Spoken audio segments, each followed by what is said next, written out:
Hi, I'm David Shaw, Head of the Regent Street portfolio at the Crown Estate. We're in Quadrant 3, one of the latest developments in the 20-year regeneration of Regent Street by the Crown Estate. Key to our success is the response of the community and our customers, and key to their considerations are sustainability, whether it's social, economic or environmental.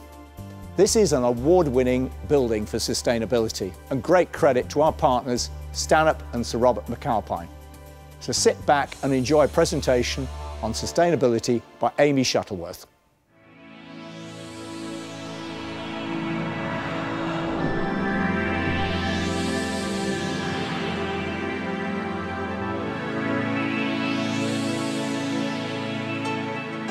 Hi, I'm Amy Shuttleworth. I'm the Sustainability Manager for Sir Robert McAlpine. I'm actually located on the Quadrant 3 building, which is a new development just between Soho and Regent Street. I'm just going to give you a snapshot today of how sustainability has really influenced decision-making through the design, procurement and construction phases of this brand new development. So waste was a major theme of sustainability that we really concentrated on this project.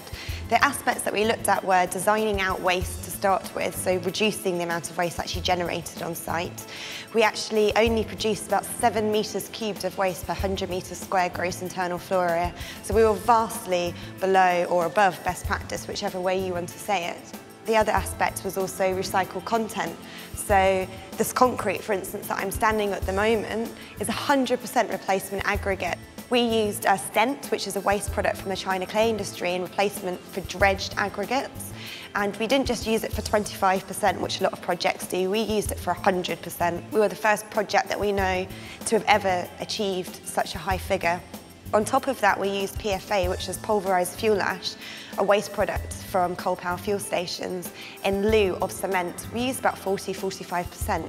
That dramatically reduced embodied carbon by about 1,000 tonnes. So above me is the atrium, which was central to Dixon Jones's design for this building.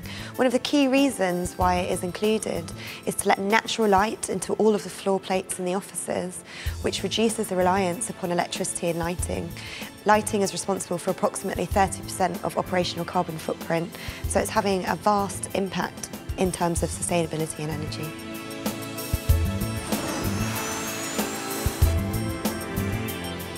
So the social aspects of sustainability are really important to us. One of the things that we did was to forge a special relationship with the Soho Parish Primary School. One of the activities that we did with them was actually bury a time capsule here during the construction phase when we're actually putting the steelwork up. The children wrote letters about what they thought the environment would look like in 50 years' time, so that when we actually open that time capsule, we'll be able to have a snapshot of the children's perception of what the environment would look like.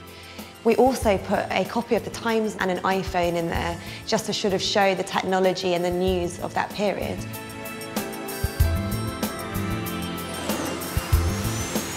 So we're on the roof here on the Quadrant 3 project. Now this is a great space to maximise increasing biodiversity in the West End. Some of the things that we did were bring in some beehives so that they could feed off the nectar from the biodiverse reef that you can see. We've also included nesting boxes for redstarts, which are an endangered species, and also an insect box that was actually made by the children of the Soho Parish Primary School, a couple of 100 metres away. Now, we don't just have a traditional boiler room on this project. One of the unique things of this development is that we've actually created a district heating scheme with the lead generators being a hydrogen fuel cell and a CHP unit, which is combined heat and power. Between those two, they produce about 17% of the base electricity, cooling and heating load. Thermal stores store all of the waste heat that's generated by the CHP unit and the hydrogen fuel cell. So we're not wasting anything. Usually that heat would go up into the atmosphere and be lost, but we store it in these coffee-like flasks so that we could use it at times of demand.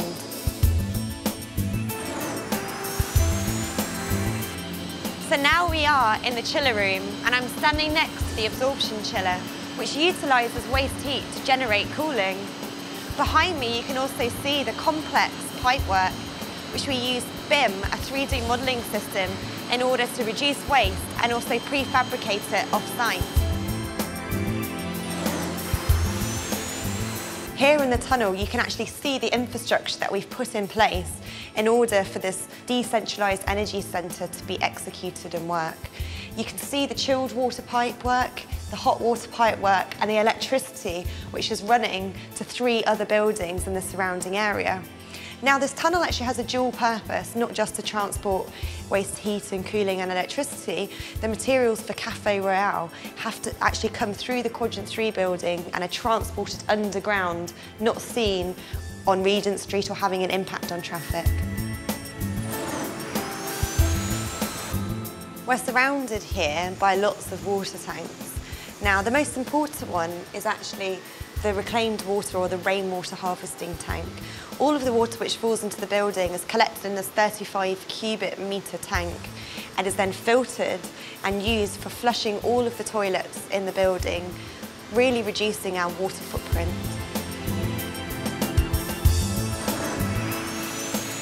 So I really hope you enjoyed listening and seeing a snapshot of sustainability on the Quadrant 3 development. I'm going to leave you with one last fact. The way that we constructed this building, we also looked at ways to reduce the carbon emissions. The way that we reduced it by over 60% was the use of a consolidation centre. We're now going to be using this as best practice on most of our projects. I really hope that more projects will be built in this way so that we can have a more sustainable future.